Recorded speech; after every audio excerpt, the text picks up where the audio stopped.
morning to all traders and welcome to another Markets and Waves video. Today is the 7th of April. It's Wednesday and as always is going to be another interesting session. We're back here today for another update using Elliott waves, of course, and we are going to have a quick look on euro dollar, gold, S&P, dollar CHF, the Swiss franc we haven't looked for a while, as well as Tesla. So starting from the euro dollar first, guys, I'll be honest, I really still debate. I've changed this downside leg in four times already, either a double zigzag or a triangle. Both fit the requirements. What I don't like for a triangle is the fact that we crossed above that level, not crossed, at least penetrated for a minute there, which means now that the leg that I'm expecting to the downside for a double zigzag is only going to be a motive wave. So could it be like an ending diagonal? It's possible, but if this is not an ending diagonal, it means that most likely we ended down here with a double zigzag again, and this is an impulse on the upside.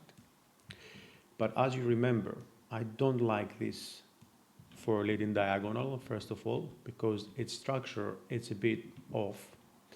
And at the same time, I don't like this as a 5, okay, if that makes sense. Which means, you know, I don't like the fact that we ended down here in that structure, because it could be only a case where this is a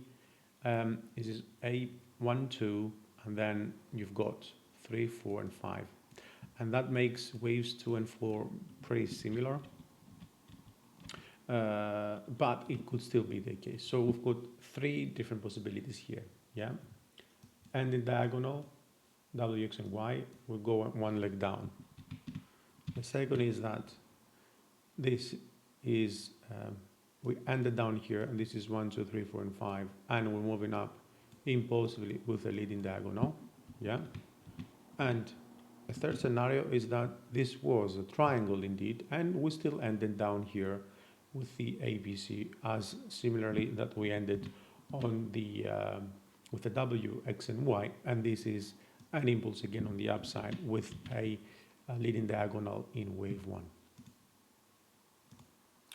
Now we're going to go to gold. I was expecting gold to start falling, a little bit earlier. Last time we looked at this, actually, I was expecting gold to do a correction on the downside, yeah, because we had this signal. I was expecting it to fall further, but it didn't.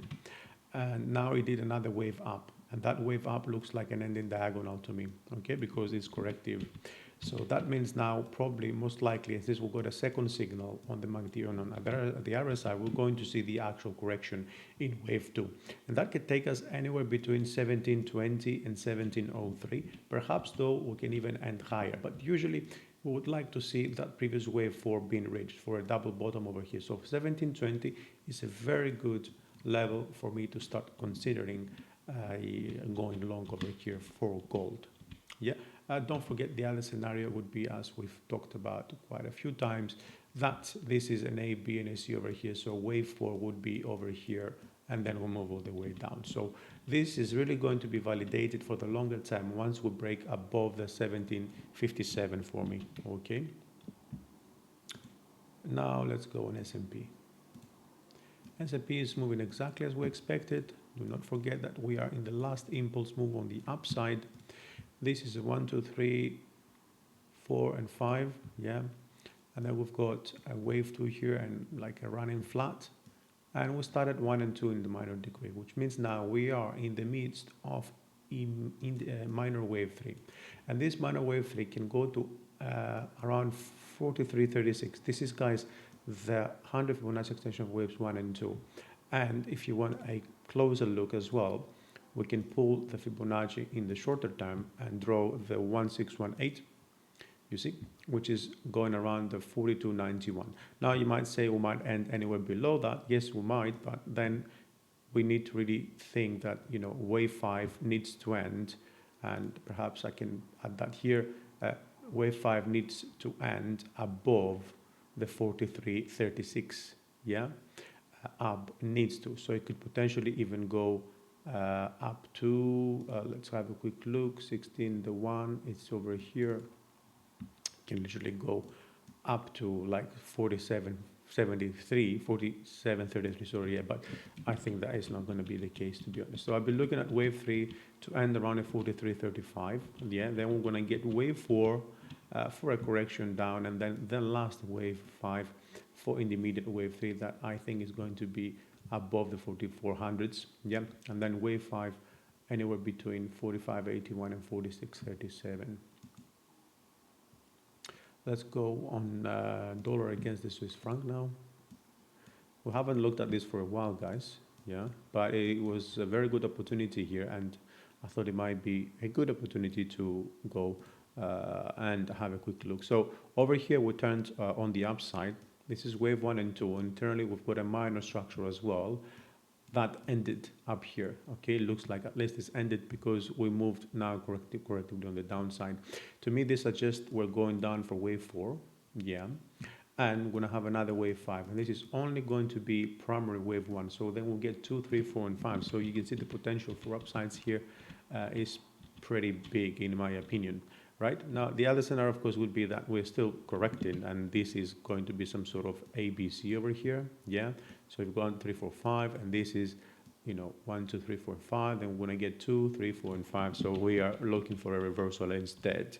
In either case, I would be looking at around the 0.92 double bottom over here, 38.2 Fibonacci, and rule of alternation respected, because we get the correction here anywhere between the 61.8 and the 50, and over here similarly we're going probably to get the correction down between the 38 and the 50. Okay, so I expect the 9150, 9230 to be the level that you know, will give us some sort of validation signal on the upside for a quite nice long trade, I would say, to at least the previous top of 94. So that you've got like 125 pips there. So that's not bad for a trade, is it? And so let's have a quick look also on Tesla, since we talked about all the alternative scenarios as well. Tesla. Well, we've got two scenarios here. I think I've explained last time as well.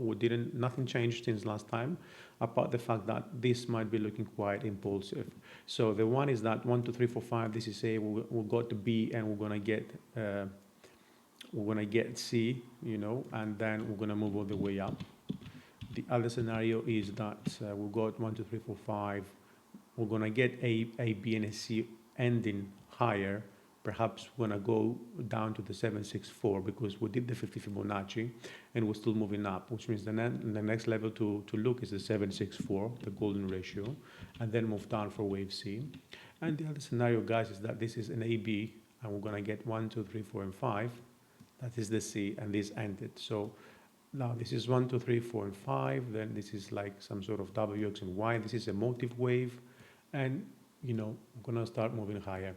I wouldn't be surprised that is the case because starting a motive wave means that most likely we're expecting either an ending diagonal or a leading diagonal, okay?